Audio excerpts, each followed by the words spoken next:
എന്റെ എല്ലാ സുഹൃത്തുക്കൾക്കും R2N മലയാളം യൂട്യൂബ് ചാനലിലേക്ക് സ്വാഗതം. ഏകദന്തം മഹാകായം തപ്തകാഞ്ചനസന്നിഭം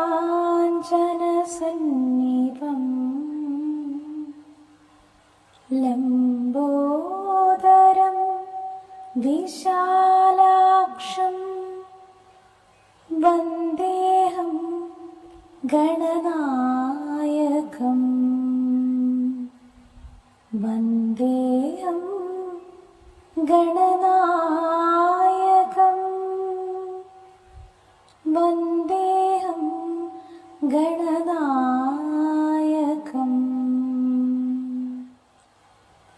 എല്ലാവർക്കും പുതിയ വീഡിയോയിലേക്ക് സ്വാഗതം.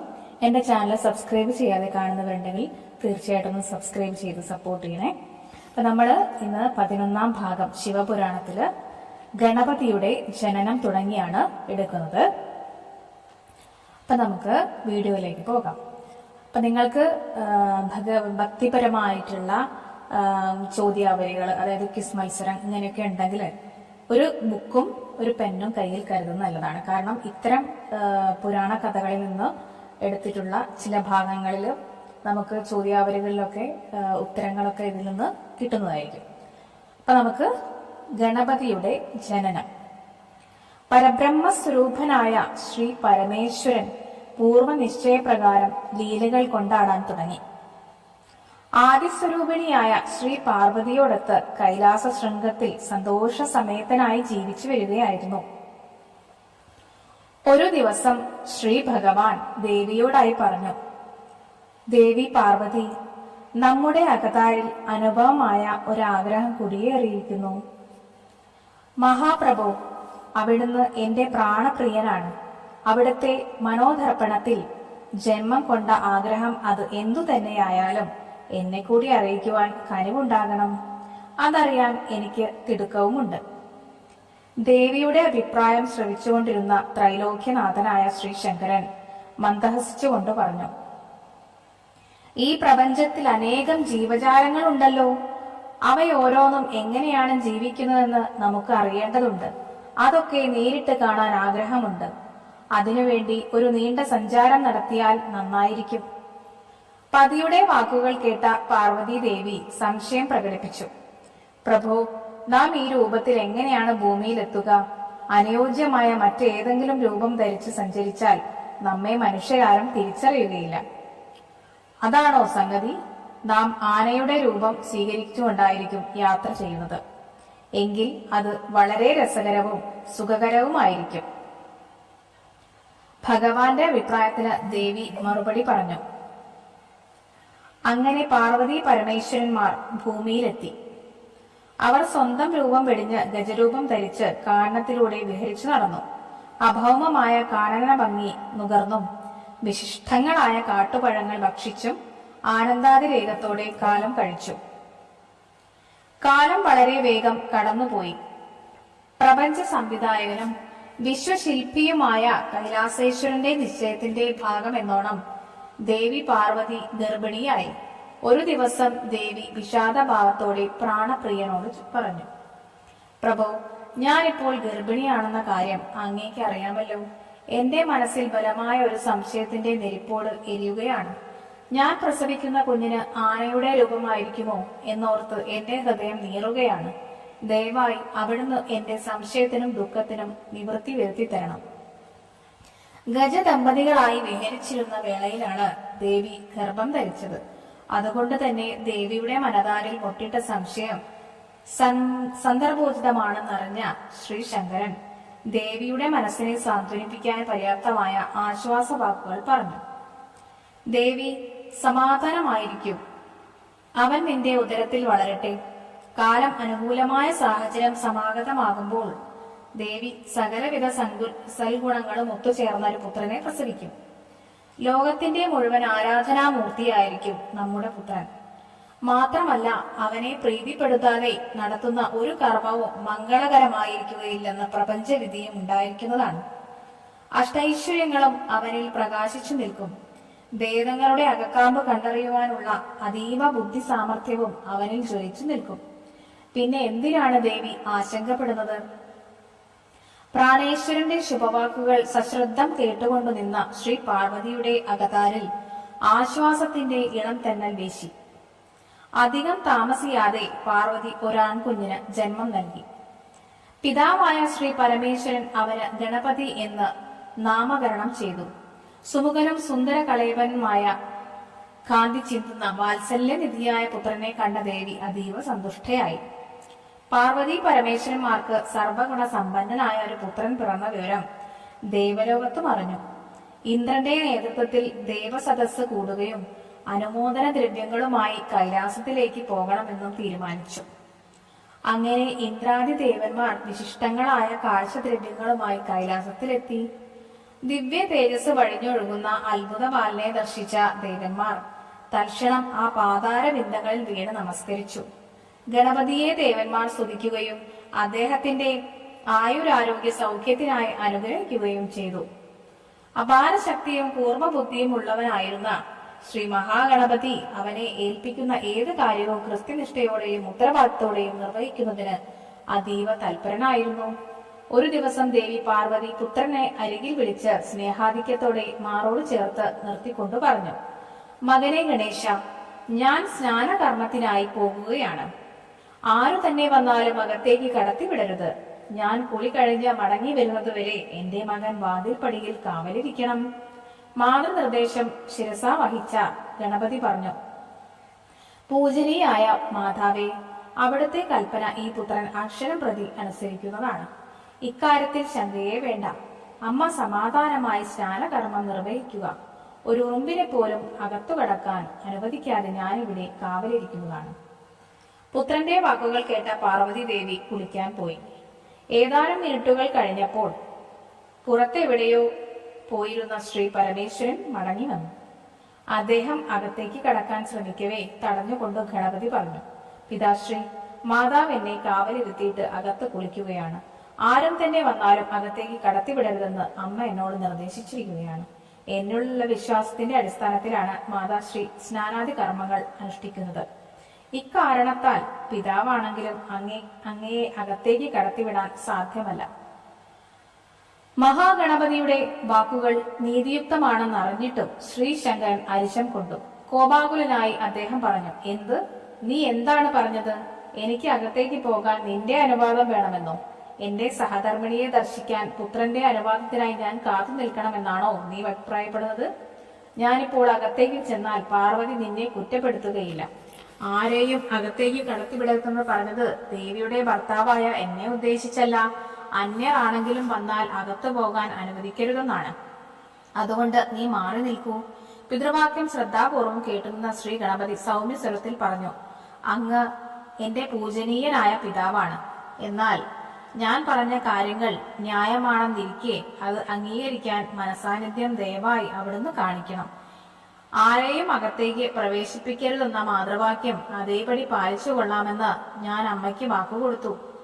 അത് ലംഘിക്കാൻ ഞാൻ ഒരുക്കമല്ല. ഇക്കാരണത്താൽ അങ്ങയെ ഞാൻ യാതൊരു കാരണവശാലും അകത്തേക്ക് പോകാൻ അനുവദിക്കുകയുമില്ല. പുത്രന്റെ ധർമ്മഭാഷണം ശ്രീശങ്കരന്റെ അന്തരംഗത്തിൽ ക്രോധം വരിച്ചു. അദ്ദേഹത്തിന്റെ ദൃഷ്ടികൾ ചുവന്നു തുടുത്തു, അധരങ്ങൾ വിറപൂണ്ടു.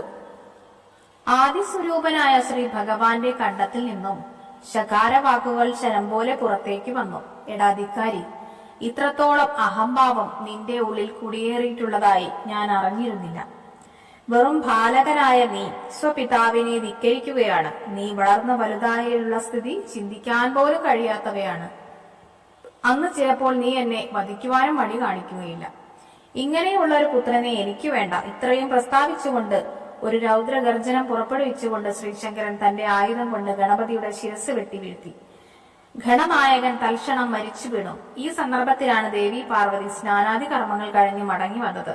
തല വേർപെട്ട് നിണമൊലിച്ച അവസ്ഥയിൽ കിടക്കുന്ന തന്റെ പൊന്നോമന പുത്രന്റെ ചേതനയേറ്റ ശരീരം കണ്ട് ദേവി ഉറക്കെ നിലവിളിച്ചു, വാത്സല്യനിധിയായ സ്വപുത്രന്റെ ശരീരത്തെ വാരി പുണർന്നുകൊണ്ട് സമീപത്ത് നിലകൊള്ളുകയായിരുന്ന പതിയോട് ദേവി ചോദിച്ചു, ഏത് മഹാപാപിയാണ് എന്റെ പുത്രന്റെ അന്തകനായത്? എന്റെ മകൻ എന്ത് തെറ്റാണ് ചെയ്തത്? പ്രാണനാഥ, അങ്ങ് ഈ ദാരുണ സംഭവം കാണുന്നില്ലേ? അങ്ങ് എന്തുകൊണ്ടാണ് യാതൊന്നും ഉരുവിടാതെ നിൽക്കുന്നത്? ദേവി ഉറക്കെ വിലപിക്കുന്നത് കണ്ടപ്പോൾ ശ്രീ ഭഗവാന് തന്റെ തെറ്റ് മനസ്സിലായി. വിഷാദഗ്രസ്തനായ ഭഗവാൻ നടന്ന സംഭവങ്ങൾ ദേവിയോട് തുറന്നു പറഞ്ഞു. ദേവി വാവിട്ട് നിലവിളിച്ചുകൊണ്ട് ഭഗവാനെ കുറ്റപ്പെടുത്തി സംസാരിച്ചു. അങ്ങയുടെ അനിയന്ത്രിതമായ ക്രോധം എന്തെല്ലാം വിപത്തുകളാണ് വരുത്തിവെച്ചത്! ഞാൻ നൊന്തു പ്രസവിച്ച എന്റെ വാത്സല്യഭാജനമായ പുത്രനെയും അങ്ങ് വധിച്ചിരിക്കുന്നു. അങ്ങ് ചെയ്തത് മഹാ അപരാധം തന്നെ. മാതാവായി ഞാൻ ഇത് എങ്ങനെ സഹിക്കും? എനിക്കുടനെ എന്റെ മകനെ തിരിച്ചു തരണം. അങ്ങ് ഇതിനൊരുക്കമല്ലെങ്കിൽ ഞാൻ ഇപ്പോൾ തന്നെ എന്റെ ജീവൻ വെടിയുന്നതാണ്. പാർവതിയുടെ മാതൃഭാവത്തോടെയുള്ള ദീനരോധനം ശ്രീശങ്കരന്റെ ഹൃദയത്തിൽ തരളിതമാക്കി. വർദ്ധിച്ച ദുഃഖഭാരത്തോടും പാശ്ചാത്തത്തോടും കൂടി അദ്ദേഹം അവിടെ നിന്നും ഇറങ്ങി നടന്നു. സ്വപുത്രനെ വധിക്കേണ്ടി വന്ന കഥനഭാരത്തോടെ കാടായ കാട് മുഴുവൻ അലഞ്ഞു നടന്നു. അങ്ങനെ സഞ്ചരിക്കവേ വടക്കുദിക്കിലേക്ക് തലവെച്ചുറങ്ങുന്ന ഒരു ഗജത്തെ അദ്ദേഹം കാണാനിടയായി. പിന്നീടൊന്നും തന്നെ ആലോചിച്ചു നിൽക്കാതെ ആ ആനയുടെ തല വെട്ടി അറുത്തുകൊണ്ട് ഗണപതിയുടെ തല വേർപെട്ട ഉടലിൽ ചേർത്തു വെച്ചു. അതോടെ ഗണപതി പുനർജനിച്ചു. അന്നു മുതലാണ് ശ്രീ മഹാഗണപതി ഗജമുഖനായി തീർന്നത്. അതോടെ ശ്രീ പാർവതി സന്തോഷവതിയായി തീരുകയും ചെയ്തു. സകല ഗണങ്ങളുടെയും ഊർജ സ്രോതസ്സാണ് ശ്രീ മഹാഗണപതി. ഗണങ്ങൾ അഥവാ മനുഷ്യ ശരീരങ്ങളിൽ കുടികൊള്ളുന്ന 72,000 നാഡീഞരമ്പുകളുടെ ശക്തിയുടെ ഉറവിടമായി വർത്തിക്കുന്നത് ഗണപതിയാണ്. ഏതുവിധ കർമ്മത്തെയും മംഗളകരമാക്കി തീർക്കുന്നതും ഗണപതി എന്ന ആദിശക്തിയുടെ അനുഗ്രഹത്താണ്. മൂലാധാരത്തിൽ നിന്ന് മുര ചുറ്റുള്ള സർപ്പത്തിന്റെ രൂപത്തിൽ കുടികൊള്ളുന്ന കുണ്ഡലിനിയെ ഉണർത്തി സഹസ്രദള പത്മത്തിൽ എത്തിക്കുന്നത് ഒരു സാധകനെ അനുഗ്രഹിക്കുന്നത് ഗണനായകനാണ്. ഗണപതി എന്നത് തന്നെ അത്യന്തം മംഗളകരമായ ഒരു ദിവ്യ സങ്കല്പമായതുകൊണ്ട് തന്നെ ഗണപതിയെ ഭക്തിപുരസരം സ്മരിച്ചു വണങ്ങാതെ ചെയ്യുന്ന കർമ്മങ്ങൾ പ്രപഞ്ച സത്യത്തിൽ അധിഷ്ഠിതമാകില്ലെന്ന് മാത്രമല്ല, അവ പാപത്തിന്റെ അംശം കലർന്നതുമായിരിക്കും. ഭൗതിക സമ്പത്ത് വേണ്ടുവോളം ഉണ്ടെങ്കിലും അതിന്റെ യഥാർത്ഥ സുഖം അനുഭവിക്കാതിരിക്കുന്നതും ഇതുകൊണ്ടാണത്രേ. അതുപോലെ തന്നെ ശ്രീ ഗജമുഖന്റെ ദിവ്യാനുഗ്രഹത്തിന്റെ അഭാവം മൂലമാണ് ഇതൊക്കെ സംഭവിക്കുന്നതെന്ന് പറഞ്ഞു. മാത്രമല്ല, താന്ത്രിക ശാസ്ത്രത്തിൽ ശ്രീ ഗണേശന് പ്രഥമ സ്ഥാനം കൽപ്പിച്ചിരിക്കുന്നതിന്റെ പൊരുൾ അത്യന്തം സൂക്ഷ്മവുമാണ്. സ്ഥൂല ശരീരത്തെ പ്രകടിപ്പിക്കുന്നതിന് മൂല കാരണമായ സൂക്ഷ്മ ശരീരത്തിന്റെ ആധ്യാത്മിക ശക്തി വിശേഷം ശ്രീ ഗണപതിയുടെ അളവില്ലാത്ത അനുഗ്രഹമാണെന്നും ആ നിഷ്കാമ ഭക്തൻ കൃത്യമായും അറിഞ്ഞിരിക്കേണ്ടതാണ്. 5 ജ്ഞാനേന്ദ്രിയങ്ങളും 5 കർമ്മേന്ദ്രിയങ്ങളും മനസ്സും ഉൾപ്പെടെയുള്ള 11 തത്വങ്ങൾക്ക് ആധാരമായി വർദ്ധിക്കുന്ന ശക്തിയാണ് ഗണപതി. കേവലം ഒരു രൂപമല്ല, മറിച്ച് സൂക്ഷ്മ ശരീരത്തെ നിയന്ത്രിക്കുന്ന പരബ്രഹ്മ തത്വമാണ് ഗണപതി എന്ന സത്യം ഒരു യഥാർത്ഥ ഭക്തൻ ഗ്രഹിച്ചിരിക്കണം. 72,000 നാഡീഞരമ്പുകളിലും ആധ്യാത്മിക ശക്തി അഥവാ ഊർജം പകർന്നു നൽകി അവയെ മംഗളകരമാക്കിയ വിധത്തിൽ പ്രവർത്തിക്കുന്നതും ഗണപതിയാണ്. ഇക്കാരണത്താലാണ് ഗണപതിയെ ജ്ഞാനസ്വരൂപനായി ആചാര്യന്മാർ ഗണിക്കുന്നത്. സൂക്ഷ്മ ശരീരം എന്നത് 3ാം കണ്ണ് അഥവാ ആന്തരിക നയനം എന്നാണ് യോഗികൾ കണ്ടറിഞ്ഞിട്ടുള്ളത്. സൂക്ഷ്മ ശരീരത്തെ കുറിച്ചുള്ള ജ്ഞാനോദയം നടത്തുന്നതിനും സർവ ഇന്ദ്രിയങ്ങളുടെയും തത്വമായിരിക്കുന്നത് ഗണനായകനാണെന്ന വസ്തുതയും നാം അറിയേണ്ടതാണ്. ശിവപാർവതിമാർ ആനയുടെ രൂപം ധരിച്ച് വിഹരിച്ചിരുന്ന കാലത്താണ് ദേവിയുടെ ഉദരത്തിൽ ഗണനായകൻ ജന്മം കൊള്ളുന്നത്. മഹായോഗികൾക്ക് പോലും ചിന്തിക്കാനാകാത്ത വിധം അത്ഭുതലീലകൾ കൊണ്ടാടുന്ന ആദിസ്വരൂപിണിയായ ശ്രീ പാർവതിയും ജീവജാലങ്ങളുടെ ഉള്ളിൽ ഒരേ തോതിൽ കുടികൊള്ളുന്ന സാക്ഷാൽ പരബ്രഹ്മം ആകാരം കൈക്കൊണ്ട ശ്രീ പരമേശ്വരനും തങ്ങളുടെ തേജസ് പൂർണ്ണ തോതിൽ തത്വമാക്കി ഒരു പുത്രനിൽ സന്നിവേശിപ്പിക്കണമെന്ന പൂർണ്ണ നിശ്ചയം നടപ്പിലാക്കുകയായിരുന്നു. ഗർഭിണിയായിരുന്ന ദേവി താൻ പ്രസവിക്കുന്ന കുഞ്ഞിന് ആനയുടെ രൂപമുണ്ടോ എന്നുള്ള ഒരു സംശയം പ്രകടിപ്പിച്ചപ്പോൾ തൽക്കാലം തന്റെ പൂർവ്വരൂപത്തിൽ അവൻ ജനിക്കട്ടെ എന്ന് ഭഗവാൻ നിശ്ചയിച്ചു. എന്നാൽ ആന ഒരു മനുഷ്യരൂപത്തെ ജനിപ്പിക്കുന്നത് പ്രകൃതി നിയമത്തിന് എതിരാണെന്ന യാഥാർത്ഥ്യം ഭൂമി ദേവി കൂടിയായ ശ്രീ പാർവതിക്ക് അറിയാത്തവയായിരുന്നില്ല. ഗണനായകന്റെ ജനന ശേഷം പുത്രനും പിതാവും തമ്മിലുള്ള തർക്കത്തിൽ പിതാവായ ശ്രീ ശങ്കരൻ തന്നെ മകന്റെ കഴുത്ത് വെട്ടിമാറ്റിയതും ഒരു ഗജമുഖം ഉടലിൽ സ്ഥാപിച്ച്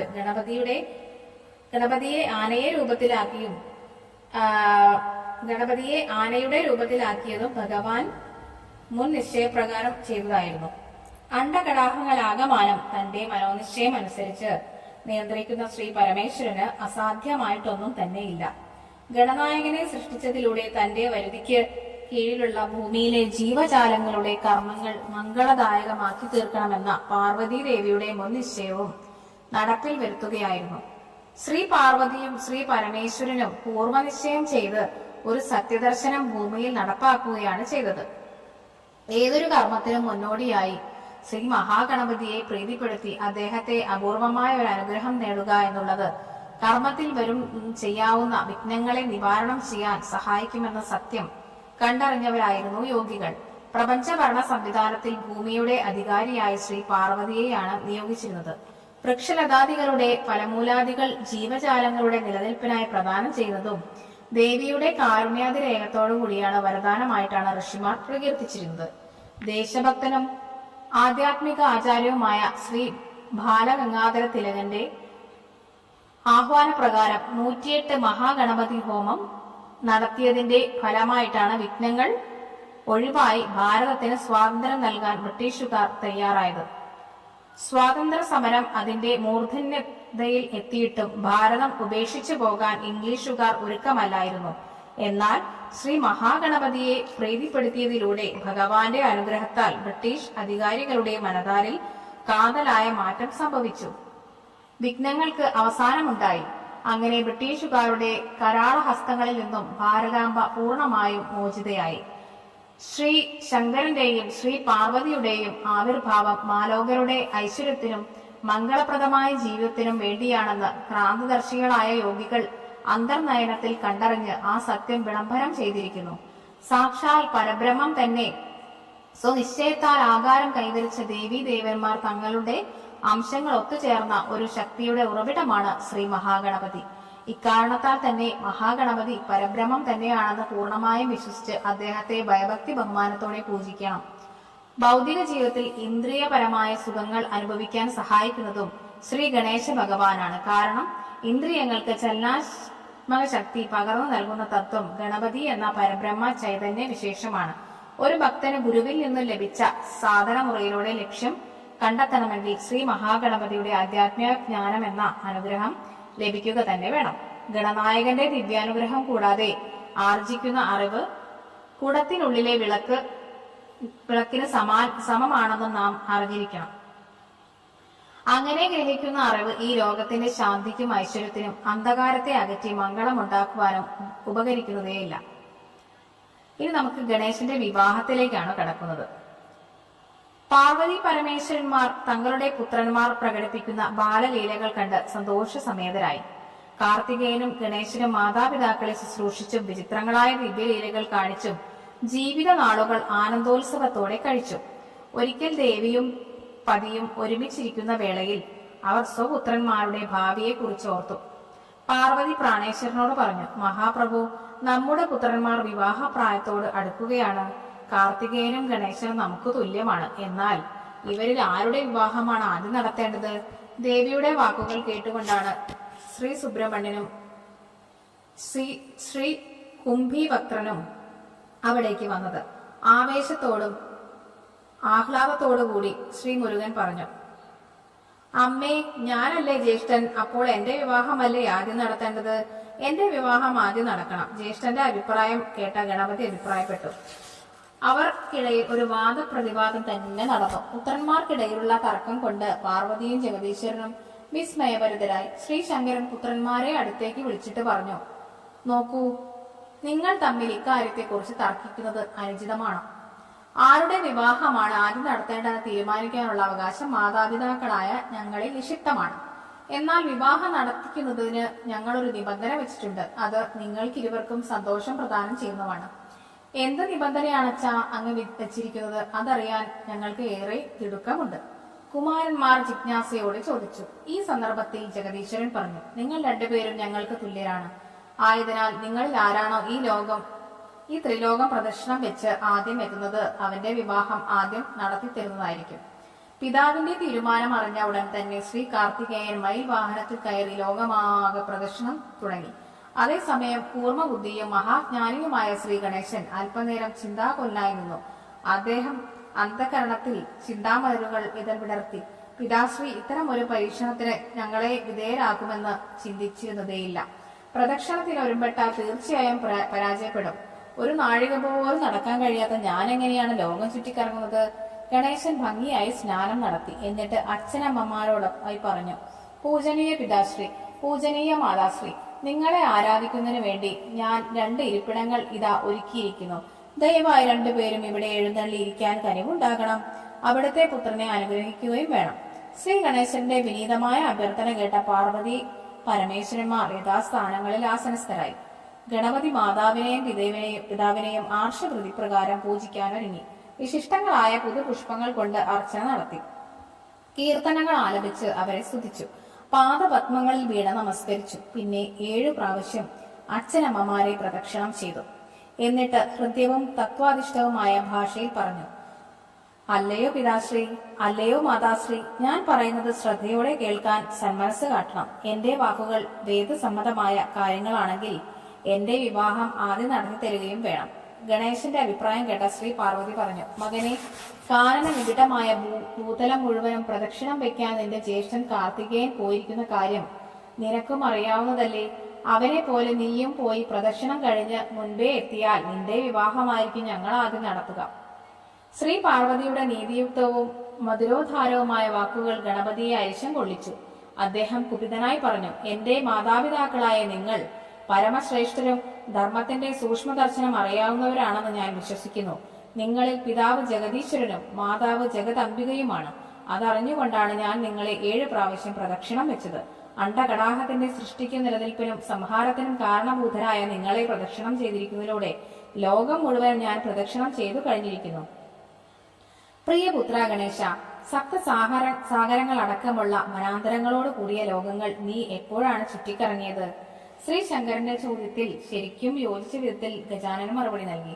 ധർമ്മത്തിന്റെ പരമായ സത്യം വിളംബരം ചെയ്തത് മാതാപിതാക്കളെ പൂജിച്ച് പ്രദക്ഷിണം വെച്ചാൽ അത് ലോകത്തെ പ്രദക്ഷിണം വെച്ചതിന് തുല്യമാണ്. ഉത്തമ ഗുണങ്ങളും സാത്വികനുമായ ഒരു പുത്രനെ സംബന്ധിച്ചിടത്തോളം മാതാപിതാക്കളുടെ പാദകമലങ്ങൾ തീർത്ഥസ്നാനങ്ങളാണ്. ആ തത്വം അറിഞ്ഞുകൊണ്ട് തന്നെയാണ് ഞാൻ ശിവപാർവതിമാരായ നിങ്ങളെ പ്രദക്ഷിണം ചെയ്തത്. ഇപ്രകാരം പ്രവർത്തിച്ചതിലൂടെ ഞാൻ ലോകം മുഴുവനും ചുറ്റിക്കഴിഞ്ഞിരിക്കുന്നു. എന്നാൽ എന്റെ വാക്കുകൾ സത്യമല്ലെങ്കിൽ വേദങ്ങളും സത്യമല്ലെന്ന് സമ്മതിക്കേണ്ടി വരും. മാത്രമല്ല, വേദത്തിൽ വർണ്ണിച്ചിരിക്കുന്ന നിങ്ങളുടെ രൂപവും കൃത്രിമമാണെന്ന് സമ്മതിക്കേണ്ടി വരും. അതുകൊണ്ട് ഒന്നുകിൽ എന്റെ വിവാഹം ആദ്യം നടത്തി തരിക. അതിന് തയ്യാറല്ലെങ്കിൽ വേദങ്ങളും ശാസ്ത്രങ്ങളും തെറ്റാണെന്ന് ലോകത്തോടാകമാനം വിളിച്ചു പറയണം. ഏതാണോ ഉചിതവും ജീവജാലങ്ങൾക്ക് ഹിതകരവുമായിട്ടുള്ളത് അത് തീരുമാനിച്ച് നടപ്പിൽ വരുത്തുവാൻ ദയ കാണിക്കണമെന്ന് ഈ പുത്രൻ വിനയാന്വിതനായി അപേക്ഷിക്കുന്നു. തന്റെ ജ്ഞാനശക്തിയിൽ നിന്ന് അത്ഭുതമായ വാക്കുകൾ പറഞ്ഞുകൊണ്ട് ഗജാനൻ മൗനം ദീക്ഷിച്ചിരുന്നു. മംഗളസ്വരൂപനായ ശ്രീ പരമേശ്വരനും ജഗദംബികയായ ശ്രീ പാർവതിയും പുത്രന്റെ തത്വദർശന വിസ്താരം കേട്ട് വിസ്മയഭരിതരായി. പുത്രന്റെ ബുദ്ധിയെയും വേദജ്ഞാനത്തെയും പ്രശംസിച്ചുകൊണ്ട് ശ്രീ ഭഗവാൻ പറഞ്ഞു, പ്രിയപുത്ര, മഹത്തായ ആത്മബലത്താൽ വളരെ സമ്പന്നനാണ് നീ. ബുദ്ധിയുടെ സംശുദ്ധ ഭാവം നിന്നിൽ സദാ ജ്വലിച്ചു നിൽക്കുന്നെന്നറിയപ്പോൾ ഞങ്ങൾ ഏറെ അഭിമാനം കൊള്ളുന്നു. മകനെ, നിന്റെ പ്രസ്താവന വളരെ സത്യമാണ്. വേദശാസ്ത്രങ്ങളിലും പുരാണങ്ങളിലും ഗൂഢമാക്കി വെച്ചിട്ടുള്ള ആ സത്യദർശനം നീ ഹൃദിസ്ഥമാക്കി വെച്ചതിനാൽ നീ ജ്ഞാനസ്വരൂപൻ തന്നെ. നിന്റെ അപേക്ഷ യാതൊരു മടിയും കൂടാതെ ഞങ്ങൾ അംഗീകരിച്ചിരിക്കുന്നു. എത്രയും വേഗം ഞങ്ങൾ നിന്റെ വിവാഹം നടത്തി തരുന്നതായിരിക്കും. ആയതിനാൽ നീ സമാധാനത്തോടും സന്തോഷത്തോടു കൂടിയിരിക്കുക. പരബ്രഹ്മ തത്വത്തിന്റെ സൂക്ഷ്മഭാവം മനസ്സിലാക്കിയ നിന്റെ ബുദ്ധിശക്തി പ്രശംസനീയം തന്നെ. സകല ചരാചരങ്ങളുടെയും നിലനിൽപ്പിന് ആധാരമായ മൂലകാരണം ബ്രഹ്മം തന്നെയാണെന്ന് വിജ്ഞാന ജ്യോതിസാണെന്ന സത്യം നീ അറിഞ്ഞിരിക്കുന്നു. ഞങ്ങൾക്ക് സന്തോഷമായി. അങ്ങനെ ശ്രീ പാർവതിയും ശ്രീ പരമേശ്വരനും ആദ്യം ഗണപതിയെ വിവാഹം കഴിപ്പിക്കാൻ തീരുമാനിച്ചു. ഈ വിവരം വിശ്വരൂപൻ അറിഞ്ഞു. പ്രജാപതിയും ദേവശില്പിയും ജ്ഞാനിയുമായ വിശ്വരൂപന്റെ മനോദർപ്പണത്തിൽ ശ്രീശങ്കരന്റെ മനോഗതം തെളിഞ്ഞു. അദ്ദേഹം അത്യന്തം സന്തോഷവാനായി. കാരണം അദ്ദേഹത്തിന്റെ പുത്രിമാരായ സിദ്ധിയെയും ബുദ്ധിയെയും ഗജാനന് പാണിഗ്രഹണം ചെയ്തത് കൊടുക്കാൻ ആ മനം ഏറെ മോഹിച്ചിരിക്കുകയായിരുന്നു. വിശ്വകർമ്മന്റെ തേജസ്വിനികളും സത്വഗുണസമ്പന്നരുമായ പുത്രിമാരായിരുന്നു സിദ്ധിയും ബുദ്ധിയും. 2 കന്യകളെയും ഗജാനന നൽകുന്നതിൽ അദ്ദേഹത്തിന് ഏറെ സന്തോഷമായിരുന്നു. ശ്രീ പരമേശ്വരൻ വിശ്വകർമാവിനെ വിളിച്ചു വരുത്തി. ശിവാജ്ഞ അനുസരിച്ച് കൈലാസത്തിലേക്ക് വന്ന വിശ്വരൂപൻ ഭഗവാന്റെ പാതാരവിന്ദങ്ങളിൽ പ്രണാമം അർപ്പിച്ചുകൊണ്ട് വിനയത്തോടെ പറഞ്ഞു, കാരുണ്യസാഗരമായ മഹാപ്രഭു, അവിടുത്തെ മനോഗതം ഞാൻ നേരത്തെ അറിഞ്ഞിരിക്കുന്നു. എങ്കിലും അവിടുത്തെ തിരുനാവിൽ നിന്നും അത് കേൾക്കാൻ എനിക്ക് ആഗ്രഹമുണ്ട്. സാഗരം അതിന്റെ സീമ ലംഘിച്ചുവെന്ന് വരാം, നക്ഷത്രങ്ങൾ ഒരു പക്ഷേ സത്യം ലംഘിച്ച് താഴേക്ക് പതിച്ചെന്ന് വരാം. എന്നാൽ പരമ്പൊരുളായ അങ്ങയുടെ മുൻ നിശ്ചയത്തിന് യാതൊരു മാറ്റവും സംഭവിക്കില്ലെന്ന യാഥാർത്ഥ്യം ആർക്കാണ് അറിഞ്ഞുകൂടാത്തത്? എന്റെ പുത്രിമാരായ ബുദ്ധിയെയും സിദ്ധിയെയും ഗണേശനെ കൊണ്ട് മംഗളം നടത്തിക്കുവാൻ അങ്ങ് ആഗ്രഹിക്കുന്നത് എന്റെ ഭാഗ്യമാണ്. വിശ്വകർമാവിന്റെ ഹൃദ്യവും ഭക്തി നിർഭരവുമായ വാക്കുകൾ കേട്ടുകൊണ്ടിരുന്ന ഭഗവാൻ മന്ദഹാസം തൂങ്ങിക്കൊണ്ട് പറഞ്ഞു, ഹേ വിശ്വരൂപൻ, അങ്ങയുടെ കന്യകമാർ മുന്തിയ സാത്വിഗുണം ഉള്ളവരാണെന്ന് നാം അറിഞ്ഞിരിക്കുന്നു. നമ്മുടെ പുത്രൻ ഗണേശൻ ജ്ഞാനസ്വരൂപനാണ്. വേദങ്ങളിലും ശാസ്ത്രങ്ങളിലുമുള്ള അവന്റെ ജ്ഞാനം പ്രശംസനീയമാണ്. ആയതിനാൽ എത്രയും വേഗം കന്യാദാനത്തിനുള്ള ഏർപ്പാടുകൾ ചെയ്യണം. അത്യന്തം ശുഭകരമായ ഒരു മുഹൂർത്തത്തിൽ തന്നെ നമുക്ക് ആ വേടി നടത്താം. വിശ്വകർമാവ് ഭഗവാന്റെ തിരുവചനത്തിന് മറുപടി പറഞ്ഞു, മഹാപ്രഭു, നിൻ തിരുവടിയുടെ ആജ്ഞപ്രകാരം എത്രയും പെട്ടെന്ന് വിവാഹം നടത്താൻ വേണ്ട ഒരുക്കങ്ങൾ നടത്തുന്നതാണ്. ശ്രീ ഭഗവാന്റെ അനുവാദത്തോടെ വിശ്വകർമ്മൻ അവിടെ നിന്നും പോയി. ഏറ്റവും ശുഭമായ ഒരു മുഹൂർത്തം നിശ്ചയിക്കുകയും വിവരം ദേവന്മാരെയും മുനിമാരെയും മറ്റും അറിയിക്കുകയും ചെയ്തു. അങ്ങനെ ആ പുണ്യസുദിനത്തിൽ ഗണേശ ഭഗവാൻ ബുദ്ധിയെയും സിദ്ധിയെയും പാണിഗ്രഹണം ചെയ്തു. ഋഷിമാർ, മുനികൾ, ദേവന്മാർ തുടങ്ങിയവരുടെ സാന്നിധ്യത്തിൽ നടന്ന വിവാഹത്തിൽ എല്ലാവർക്കും അത്യന്തം ആനന്ദം അനുഭവപ്പെട്ടു. ദിവ്യജ്ഞന്മാരെല്ലാം നവദമ്പതിമാരെ അനുഗ്രഹിച്ചു. ഗണേശൻ ശ്രീ പാർവതിയെയും പരമേശ്വരനെയും പാദപത്മങ്ങളിൽ നമസ്കരിച്ച ശേഷം തന്റെ 2 പത്നിമാരെയും കൊണ്ട് സ്വവസതിയിലേക്ക് തിരിച്ചു. കാലചക്രം അതിന്റെ അനുസൃതമായ പ്രയാണം തുറന്നുകൊണ്ടേയിരുന്നു. ഭൂലോകം പ്രദക്ഷിണം വയ്ക്കാൻ പോയിരുന്ന ശ്രീ കാർത്തികേയൻ മടങ്ങിയെത്തി. അനുജൻ ഗണേശന്റെ വിവാഹം നടന്ന വിവരം അദ്ദേഹം നാരദിൽ നിന്നാണ് അറിഞ്ഞത്. തന്നെ ഭൂലോകം ചുറ്റിക്കറങ്ങാൻ വിട്ടിട്ട് ഗണനായകന്റെ വിവാഹം നടത്തി കൊടുത്തത് അനുചിതവും പക്ഷപാതപരവുമായ ഒരു സംഗതിയായിട്ടാണ് മുരുകന് തോന്നിയത്. അദ്ദേഹത്തിന്റെ മനസ്സിൽ ക്രോധം ജ്വലിച്ചു. മാതാപിതാക്കളോടുള്ള പിണക്കത്തിൽ ശ്രീ ശരവണൻ ക്രൗഞ്ച പർവ്വതത്തിലേക്ക് പോയി. പോകരുതെന്ന് ദേവി പാർവതി നിർബന്ധിച്ച് പറഞ്ഞിട്ടും അത് അനുസരിക്കാതെ ദുഃഖമാർന്ന ഹൃദയഭാരത്തോടുകൂടി പോയി. അങ്ങനെ കാർത്തികേയ ഭഗവാന്റെ കുമാരത്വം പ്രസിദ്ധമായി തീർന്നു. ശ്രീ സുബ്രഹ്മണ്യൻ പോയിട്ട് നാളുകൾ കഴിഞ്ഞപ്പോൾ ദേവിയുടെ മാതൃഹൃദയം പിടഞ്ഞു. തന്റെ കനിഷ്ഠപുത്രന്റെ അകൽച്ച ദേവിക്ക് സഹിക്കാനായില്ല. അങ്ങനെ ഒരു ദിവസം ദുഃഖഭാരത്തോടെ മഹേശ്വരനോട് പറഞ്ഞു, പ്രാണനാഥ പ്രഭു, ദയവായി എന്റെ അപേക്ഷ അങ്ങ് കേൾക്കണം. എന്നെയും കൊണ്ട് ക്രൗഞ്ച പർവ്വതത്തിലേക്ക് പോകണം. എനിക്ക് കാർത്തികേയൻ എത്രയും പെട്ടെന്ന് ഒന്ന് കാണണം. അവനെ പിരിഞ്ഞിരിക്കാൻ എനിക്കാവില്ല. വർദ്ധിച്ച ദുഃഖഭാരത്തോടെയാണ് അവൻ കൈലാസത്തിൽ നിന്നും പോയത്. അതിനുശേഷം നമ്മുടെ പുത്രന്റെ വിശേഷങ്ങളൊന്നും അറിയാൻ കഴിഞ്ഞിട്ടില്ല. ദേവിയുടെ ഹൃദയഭാരത്തെക്കുറിച്ച് ശ്രീ പരമേശ്വരൻ തന്റെ അംശം കൊണ്ട് ക്രൗഞ്ച പർവ്വതത്തിൽ എത്തിച്ചു. നിത്യവും പുത്രനെ ദർശിക്കാൻ അവസരം ഒരുക്കി തരണമെന്ന ഭവാനി ദേവിയുടെ അഭ്യർത്ഥന പ്രകാരം മല്ലികാർജുനൻ എന്ന ജ്യോതിർലിംഗത്തിന്റെ രൂപത്തിൽ ശ്രീ ശങ്കരൻ പാർവതി സമേതനായി അവിടെ സ്ഥിരപ്രതിഷ്ഠിതരായി തീർന്നു. തന്റെ ഭക്തന്മാർക്ക് അനുഗ്രഹം പ്രദാനം ചെയ്യുന്നതിനു വേണ്ടി ഭഗവാൻ ദേവിയോടൊത്ത് അവിടെ സാന്നിധ്യം കൊള്ളുന്നു. കറുത്ത വാവിൻ നാളിൽ ഭവാനി ദേവിയും വെളുത്ത വാവിൻ നാളിൽ ശ്രീ ശങ്കരനും പുത്രനെ കാണാനെത്തും എന്നതാണ് വിശ്വാസം. വിവാഹം കഴിഞ്ഞ് സന്തോഷാധിക്യത്തോടെ ഗണേശൻ പത്നിമാരോടൊപ്പം സസുഖം പാർത്തു വന്നു. അങ്ങനെ ഗണനായകന് തന്റെ പത്നിമാരിൽ 2 ദിവ്യപുത്രന്മാർ പിറന്നു. സിദ്ധിയിൽ നിന്നും ജനിച്ച പുത്രന് ക്ഷേമൻ എന്ന് നാമകരണം ചെയ്തു. ബുദ്ധിയിൽ നിന്നും ജനിച്ച മകന് ലാഭൻ എന്നും പേരിട്ടു. സർവവിധ ഗുണങ്ങളും ഒരുമിച്ചു സമ്മേളിക്കുന്ന പുത്രന്മാരോടൊപ്പം ശ്രീ ഗണപതി അചിന്ത്യമായ സുഖങ്ങൾ അനുഭവിച്ചു ജീവിച്ചു പോന്നു. പ്രിയ ഭക്തജനങ്ങളെ, ശ്രീ മഹാഗണപതിയുടെ കഥക നിങ്ങൾ ശ്രവിച്ചുവല്ലോ. ഗണപതിയുടെ ജനനവും ഗണപതിയുടെ വിവാഹവുമാണ് നമ്മളിവിടെ പറഞ്ഞിട്ടുള്ളത്. അപ്പോൾ എല്ലാവർക്കും ഈ വീഡിയോ ഇഷ്ടമായിട്ടെന്ന് വിചാരിക്കുന്നു. അപ്പം ഭക്തിപരമായിട്ടുള്ള വാട്സപ്പ് ഗ്രൂപ്പുകളിലൊക്കെ നിങ്ങൾ ഈ വീഡിയോ ഷെയർ ചെയ്യുകയാണെങ്കിൽ അറിയാത്തവർക്കൊക്കെ ഈ കഥ അവർക്ക് മനസ്സിലാവുന്നതായിരിക്കും. അപ്പോൾ ഇതുപോലുള്ള വീഡിയോകളായിട്ട് ഞാൻ തീർത്തും വരുന്നതായിരിക്കും. അപ്പോൾ എൻ്റെ വീഡിയോ തീർച്ചയായിട്ടും ഒന്ന് ലൈക്ക് ചെയ്യുക.